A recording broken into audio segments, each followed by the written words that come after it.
My name is David Schultz. Before I get started, I'd like to say thank you to the program committee and anonymous reviewers, to Michael Kaminsky, our shepherd, to Sanjay Rao, our session chair, and to all of the USENIX staff and everyone else who helped put together this conference. It's been a great conference as always. It takes a lot of hard work to put these things together. Andromeda is the network virtualization platform for Google Compute Engine and Google Cloud Platform. We built Andromeda with 3 goals in mind. The first set of goals is around performance and isolation. Andromeda needs to achieve high throughput, low latency, and consistent network performance in a multi-tenant environment. The second goal is velocity. We wanted to build a flexible architecture that would allow us to develop and deploy new features, bug fixes, and performance improvements without being tied to the long release cycles of, say, OS kernel upgrades or hardware upgrades. Third, Andromeda needs to support high scalability. We need to support a large number of virtual networks, many of which can be quite large in size.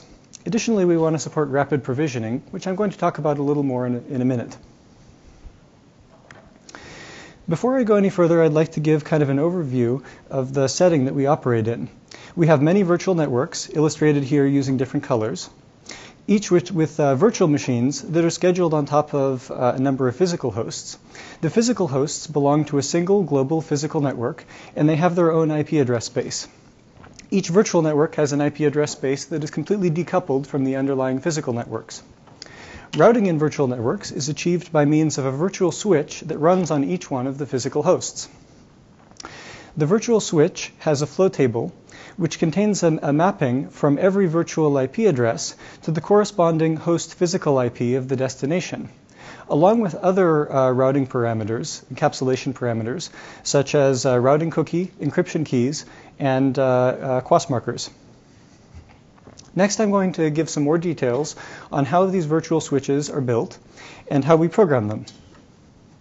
The Andromeda control plane architecture is based on a hierarchy of controllers. At the top of the hierarchy, we have VM controllers, which are partitioned and replicated for scalability and reliability, respectively. VM controllers receive an abstract description of customer virtual networks, and in response, they program flow rules on each of the virtual switches.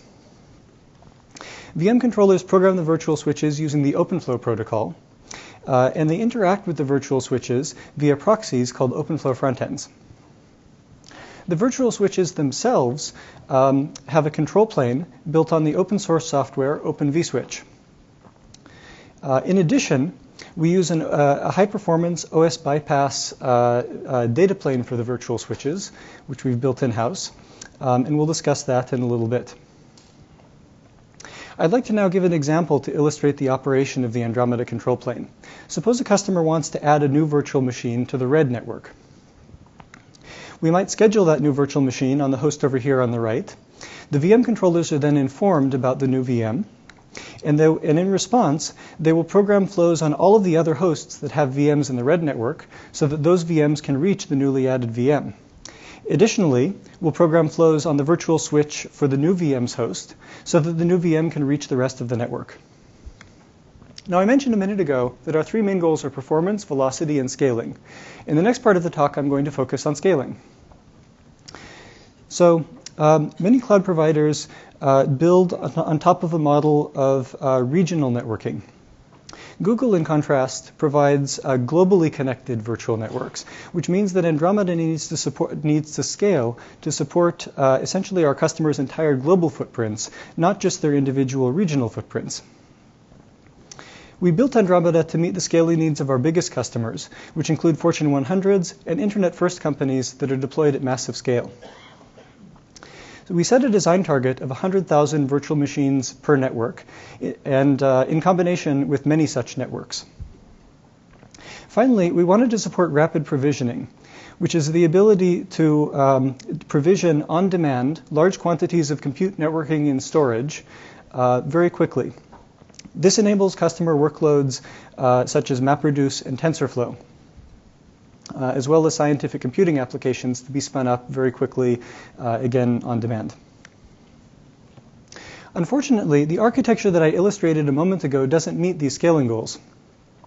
Programming time is essentially quadratic in the size of the network.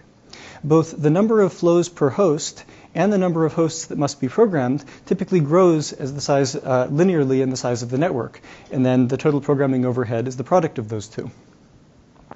Now, once you get to a certain size, if the network is also geographically constrained enough, it might have multiple hosts, multiple virtual machines per physical host.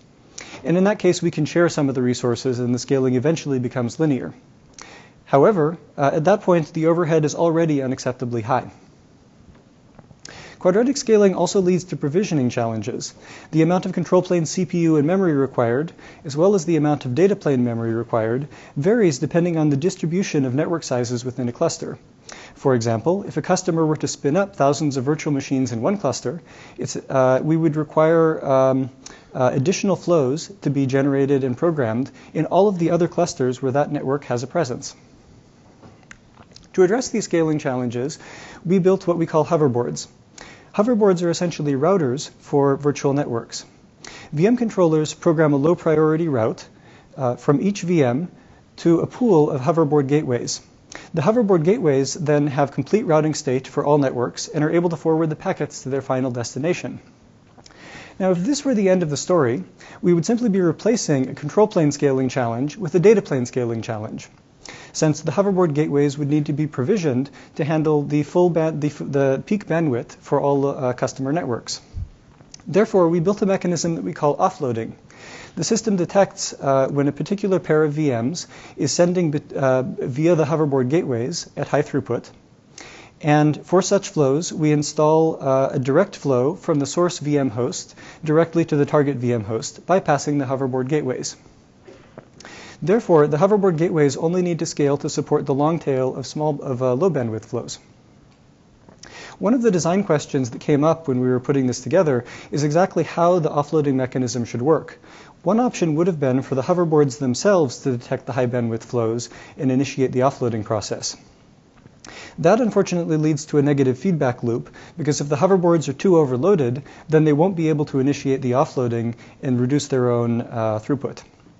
So instead, what we did is we had the virtual switches on each host collect flow statistics, report them to VM controllers, and have the VM controllers rank the flows and handle the offloading. With hoverboards, the network programming time is much smaller, and it's linear in the size of the network. So for a network with 40,000 VMs, the programming time was reduced from about 67 seconds to about 2 seconds. Now, when we first designed hoverboards, it wasn't immediately clear that the concept would work out. Our theory was that a small number of high bandwidth flows would account for most of the traffic in the cluster, and the tail of small flows could easily be handled by the hoverboard gateways. And there's been a lot of research about the distribution of internet flows that shows that basically they're exponentially distributed. But there's not been as much research for flows within a data center. So we went and we collected some statistics from one of our production clusters. And what we looked at is the peak bandwidth needs for all VM pairs for all of the virtual networks within one of the clusters.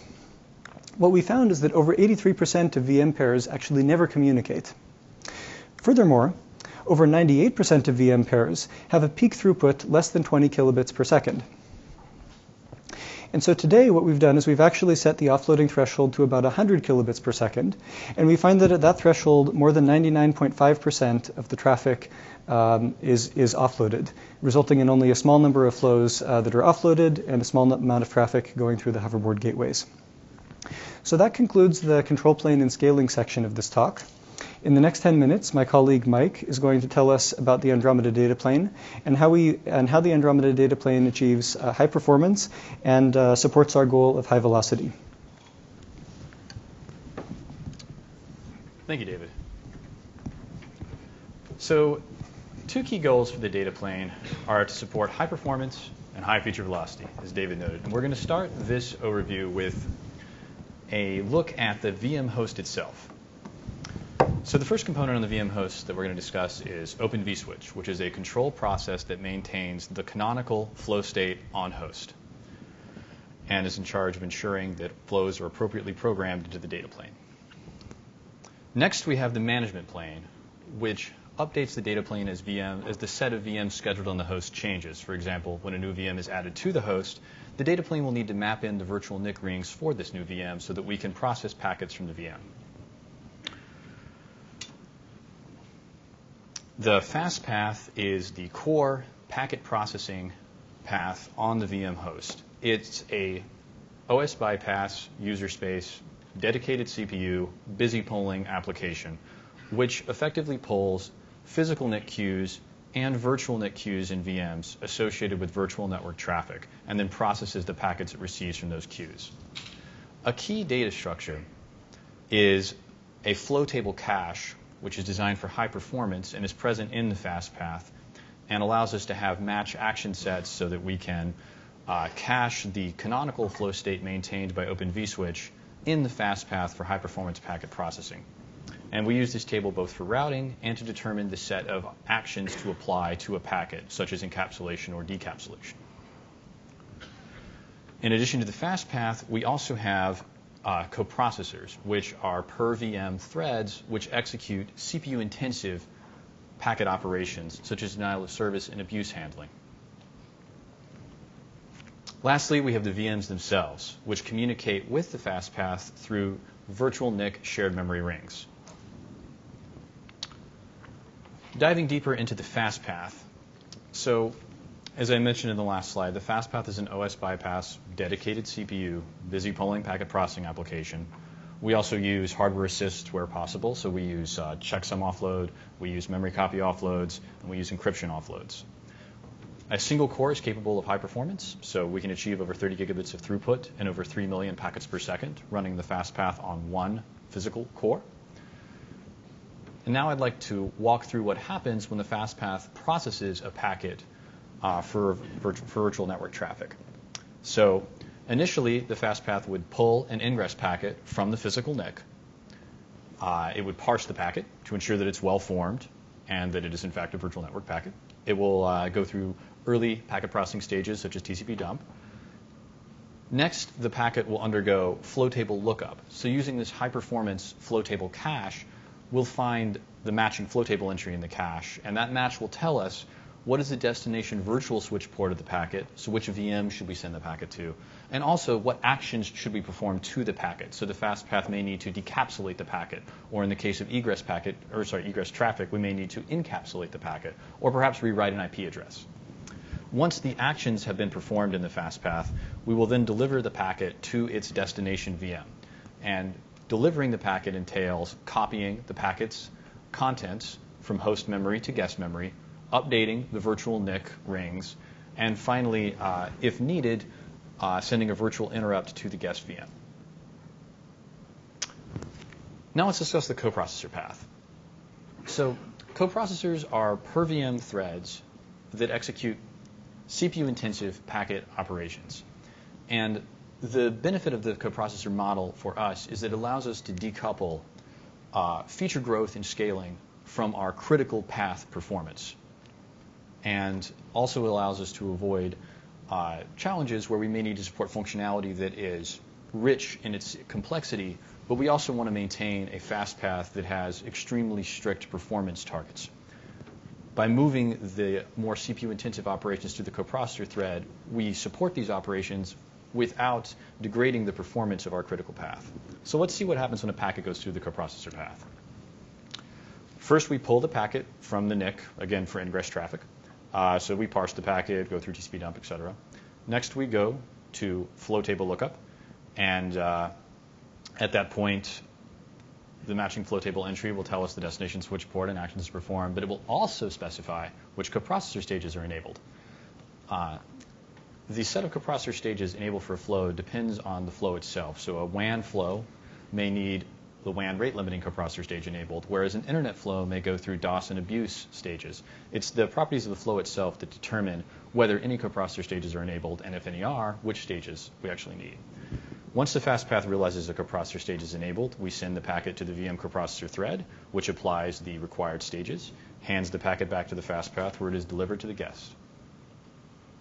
Moving on to performance, I'm going to show you a number of benchmarks where we have two physical hosts, a sender and receiver, each running one VM, and we measured that VM's network performance in a variety of ways. And in these benchmarks, our hosts are modern Intel CPUs, so a Skylake microarchitecture. So with that model, we can achieve, using only a single physical core for our Dataplane FastPath, 38 gigabits of throughput approximately for a single stream. And for round-trip latency, with small message request reply, TCP/RR style workloads, we can achieve a 25 microsecond round trip approximately for standard Linux kernel TCP.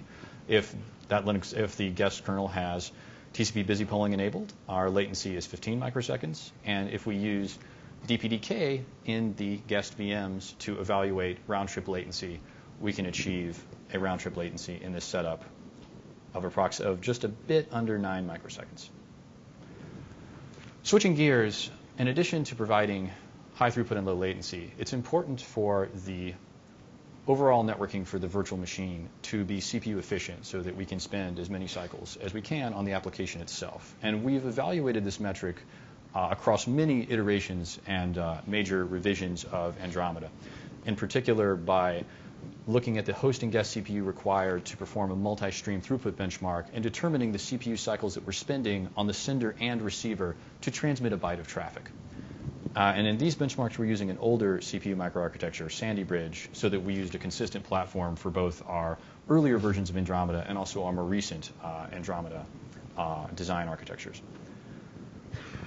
So here is a summary of the cycles per byte of Andromeda as our system has evolved. And I'm going to walk you through the major changes in each one of these revisions and how that impacted the cycles per byte required to send a byte of traffic during a multi-stream throughput benchmark.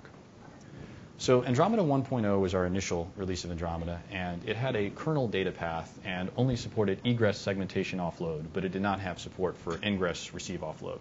As a consequence, you can see that its design is pretty dominated by the host CPU cycle consumption. As we moved to Andromeda 1.5, we optimized the host pipeline, still maintaining a kernel data path, and additionally added support for generic receive offload, which enabled us to increase our CPU efficiency on the receiving VM. So this in turn reduced our cycles both in the host and in the guest. Andromeda 2.0 was when we rewrote our data path with a user space OS bypass busy polling packet processor, but we still required one thread a handoff in the critical path of the VM packets in the fast path. So this architecture resulted in a substantial improvement in our CPU efficiency both on the host and the guest side. Removing that one thread handoff I referred to earlier actually even further improved our host CPU efficiency. And lastly, in Andromeda 2.2, we've added support for memory copy offloads, taking one of our more CPU-intensive operations performed in the fast path and offloading that operation to hardware, further improving the cycles per byte required in a multi-stream benchmark workload. To end the talk, I'm going to quickly discuss velocity with respect to the data plane. So a rapid release cycle enables swift deployment of bug fixes, improvements, and new functionality. And velocity has been critical to GCP as a whole. One of the major components of GCP is our support for live migration, which enables non-disruptive migration of a VM from one physical host to another, allowing for transparent host maintenance without customer impact. For the data plane, a key goal for us has been to enable weekly rollouts of our data plane process to customers. And that in turn has required our upgrade process to be non-disruptive so that we do not impact customers when we roll out more frequently.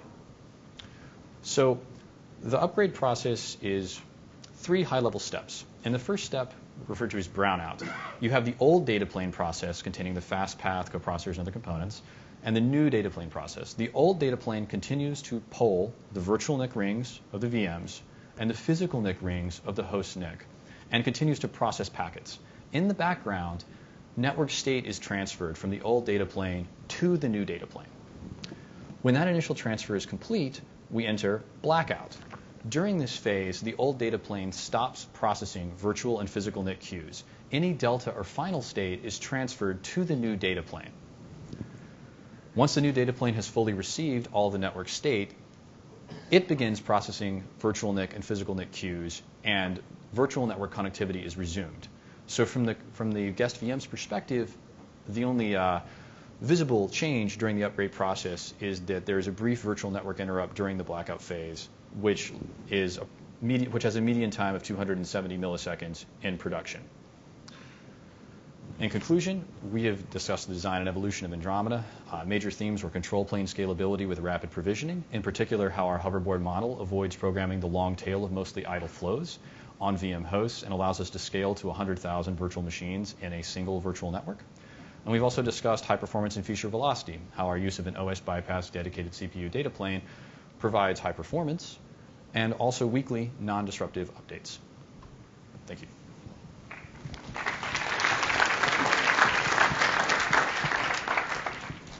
Any questions?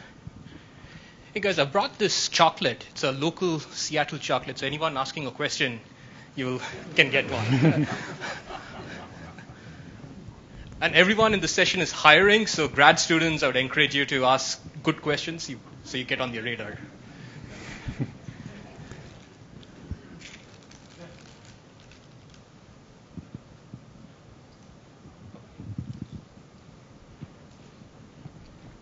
Hi, very good talk. So I'm Elon from Stanford University. So my question is, for latency sensitive applications, do you have a way for the applications for the VM guest itself to specify which flows I want, them to be directly connected, and which flows I can afford for them to go through this hoverboard? That's a very good question. So it's actually quite an interesting topic. Essentially, how do you choose which flows to offload and which not to offload? Right now, we use relatively simple heuristics based around, essentially the bandwidth of the flow or the peak bandwidth of the flow. So a good way for an application to indicate that is simply send a non-trivial amount of traffic. It doesn't actually take very much to trigger the offloading. But more generally, it's actually something that we've been doing a lot of research on, is sort of what are the different kinds of heuristics you can do to kind of detect some of the application workloads and patterns, and better offload them even in advance if we can. Okay. So my second question is, sorry, very fast. It's a similar question. So, still for the latency sensitive applications, my question is, do you do any batching in the fast path? Because when I tested the round trip time between the two VMs in GCP, actually the more packets I send, the smaller round trip time I get. So I mean, where's the key to the low latency here in your system? So the fast path does limited end-to-end batching, and we discuss I think batch sizes directly in the paper itself. Okay.